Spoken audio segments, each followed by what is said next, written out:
Hi మామ, ఎలా ఉన్నారు?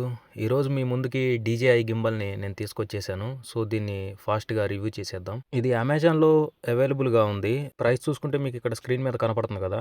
ఇది మనకి రెండు కలర్ ఆప్షన్స్లో వస్తుంది. ఒకటి వైట్, ఒకటి బ్లాక్. సో నాకు బ్లాక్ నచ్చింది. ఇది హ్యాండ్ మోడల్, వైట్ అనేది బేస్ మోడల్. కానీ రెండిటికి పెద్ద డిఫరెన్స్ ఏమి ఉండదు. కాకపోతే మనకి ఆప్షన్స్ కొన్ని తక్కువ ఉంటాయి బేస్ మోడల్లో. ఎవరికైనా కొత్తగా వచ్చే వాళ్ళకి, కంటెంట్ క్రియేట్ చేసే వాళ్ళకి, షార్ట్ ఫిల్మ్స్ తీద్దాం అనుకున్న వాళ్ళకి ఇదైతే చాలా బాగా యూస్ అవుతుంది. మొబైల్ నుంచి చాలా బాగా ఆపరేట్ చేయొచ్చు. చాలా ఆప్షన్స్ ఉన్నాయి. దీనికంటూ ఒక యాప్ ఉంటుంది. ఇంకా గింబల్ విషయానికి వస్తే ఇది చాలా సాలిడ్ ఉంది. చాలా హార్డ్ ప్లాస్టిక్తో తయారు చేశారు. మీరు ఎక్కడికైనా ఈజీగా క్యారీ చేయొచ్చు. దీనికి గీతలు పడకుండా ఒక పౌచ్ కూడా వాళ్ళు ఇస్తున్నారు. ఇంకా గింబల్లో రైట్ సైడ్ చూసుకుంటే మీకు ఇక్కడ ఛార్జింగ్ పోర్ట్ ఉంది. సో దీనికి నేను అటాచ్ చేశాను, చూడండి, ఫోన్ పెట్టుకునేది. గింబల్ మీద అయితే చిన్న డిస్ప్లే అండ్ బటన్స్ ఉన్నాయి. గింబల్ కి ఒక చిన్న కెమెరా కనపడుతుంది కదా, అది ఫోకసింగ్ కెమెరా అంటారు దాన్ని.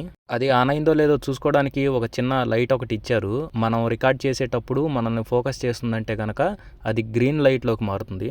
అలానే పైన గ్రీన్ కలర్వి 2 మైక్ లైట్లు అండ్ దానికి ఒక ఫ్లాష్ కూడా ఇచ్చారు. కింద నుంచోబెట్టడానికి 3 స్టాండ్స్ లాగా, ట్రైపాడ్ లాగా కూడా ఇచ్చాడు. ఇంకా ఫోకసింగ్ కెమెరా జోలికి వస్తే దానికి ఇలా అటాచ్ చేయాలి మనం మొబైల్కి పెట్టుకునే హోల్డర్కి. ఆ మొబైల్ హోల్డర్ పిన్స్కి ఈ గింబల్ పిన్స్కి కరెక్ట్గా అటాచ్ చేసుకోవాలి. అలా అటాచ్ చేసుకుంటే మీకు ఇంకో ఇక్కడ చూపిస్తున్న విధంగా ఇలా కనపడుతుంది. ఇంకా టోటల్ గింబల్ విషయానికి వస్తే మీకు ఇలా సెల్ఫీ స్టిక్ లా కూడా ఉపయోగపడుతుంది. గింబల్కి బ్యాక్ సైడ్ ఒక ట్రిగర్ ఉంటుంది. ఆ ట్రిగర్ నొక్కితే ఫోకస్ అవుతుంది. గింబల్ మీద ఆప్షన్స్కి వచ్చేస్తే ఆ ఎం అనే బటన్ ఉంది కదా, అది టర్న్ ఆన్ చేయడానికి, టర్న్ ఆఫ్ చేయడానికి. ఆ కింద కనపడే రెడ్ కలర్ బటన్ రికార్డ్ చేయడానికి. సర్కిల్ షేప్ లో ఉంది కదా, అదేమో కెమెరా రొటేట్ అవ్వడానికి, అంటే బ్యాక్ టు మీరు నార్మల్గా ఎలా పెట్టుకుంటారో అలా వచ్చేయడానికి. అండ్ ఈ పక్కనే ఒక చిన్న జాయ్స్టిక్ లాగా ఉంది కదా, సో అది కెమెరా యాంగిల్స్ని మీరు చేత్తో తిప్పకుండా దాంతో ఎటు సైడ్ అంటే లెఫ్ట్ కంటే లెఫ్ట్, రైట్ కంటే రైట్, అప్ అండ్ డౌన్ అది ఆపరేట్ చేయడానికి. ఆ పక్కన కనపడే ఆ వైట్ కలర్ బటను అది రౌండ్ గా తిప్పితే, ముందుకి తిప్పితేనేమో జూమ్ అవుతుంది, బ్యాక్ తిప్పితే జూమ్ అవుట్ అవుతుంది. ప్లస్ అదొక బటను, ఆ బటన్ నొక్కితే ఫోకసింగ్ అనేది మీ నుంచి పక్కకి జరుగుతుంది. ఇది ఎవరికి ఉపయోగపడుతుంది అంటే ఎక్కువ సెల్ఫ్గా వీడియోలు చేసుకుందాం అనుకునే వాళ్ళకి ఇంకా చాలా బాగా ఉపయోగపడుతుంది.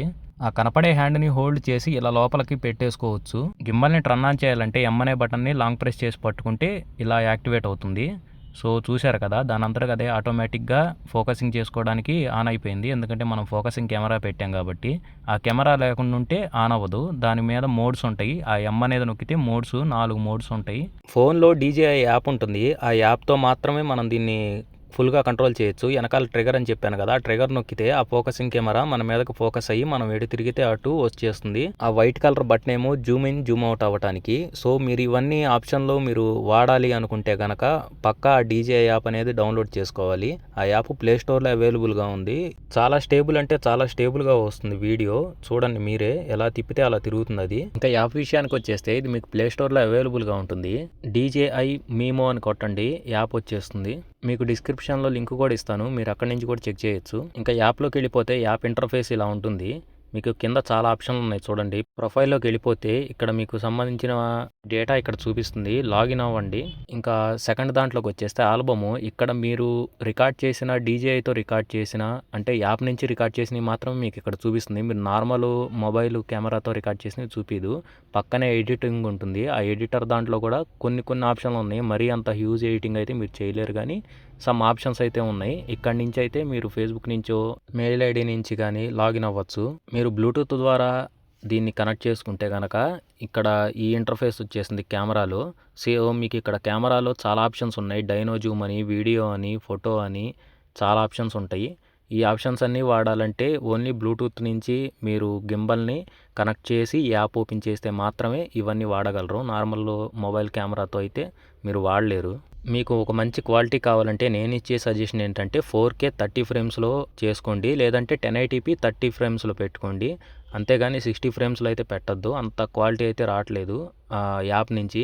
అదే మీరు మొబైల్ నుంచి అయితే, మీ మొబైల్కి సంబంధించిన దాని నుంచి అయితే ఓకే, సూపర్ క్వాలిటీ ఉంటుంది. అది మీ మొబైల్ని బట్టి ఉంటుంది. కానీ ఈ ఆప్షన్లు, డైనో జూమ్ ఇవన్నీ అయితే వాడలేరు. నార్మల్గా గింబల్ని ఒక స్టేబుల్గా వీడియో తీయడానికి అయితే వాడుకోవచ్చు. అండ్ మీకు ఇంకో విషయం ఏంటంటే, మీరు మొబైల్తో రికార్డ్ చేయాలనుకుంటున్నారు, అది మొబైల్ కెమెరాతో రికార్డ్ చేయాలనుకుంటున్నారు, యాప్ అవసరం లేదనుకుంటే కనుక మీకు ఫోకసింగ్ కెమెరా ఉంది కదా, ఫోకసింగ్ కెమెరా మీరు నార్మల్ కెమెరాతో రికార్డ్ చేసినా కానీ అది వర్క్ అవుతుంది. ఇది వెయిట్ కూడా అంతేం అనిపించట్లేదు, 368 గ్రామ్స్ మాత్రమే ఉంది. మీరు జేబులో పెట్టుకుని కూడా దీన్ని క్యారీ చేయొచ్చు. ఇంకా మనం గింబల్ కొన్నప్పుడు చూసుకుంటే మనకు బాక్స్లో వచ్చేది గింబల్ ఒకటి వస్తుంది, దాని తర్వాత ఒక పౌచ్ ఒకటి వస్తుంది, మల్టీ ఫంక్షన్ మాడ్యూల్ అంటే ఆ ఫోకసింగ్ కెమెరా వస్తుంది, మ్యాగ్నెటిక్ ల్యాంప్ ఒకటి వస్తుంది, ఆ పవర్ కేబుల్ ఒకటి వస్తుంది, phone charging cable, audio recording cable వస్తుంది. కంపెనీ వాడు ఏం చెప్తున్నాడంటే మీ దగ్గర పవర్ బ్యాంక్ లేకపోతే ఈ గింబల్ని పవర్ బ్యాంక్ లాగా కూడా వాడుకోవచ్చు. అంటే ఈ గింబల్ నుంచి మీ మొబైల్కి ఛార్జింగ్ పెట్టుకోవచ్చు. ఈ గింబల్ కూడా సి టైప్ పోర్ట్తోనే వస్తుంది. సో మన ఇప్పుడు ఆల్మోస్ట్ ఆల్ మొబైల్స్ అన్ని సి టైపే కాబట్టి ఈజీగా వాడుకోవచ్చు. సో మీకు ఎలా నచ్చింది గింబలు? మీకు నచ్చితే కనుక కామెంట్ చేసి లైక్ చేయండి, అలాగే మీ ఫ్రెండ్స్తో షేర్ చేయండి.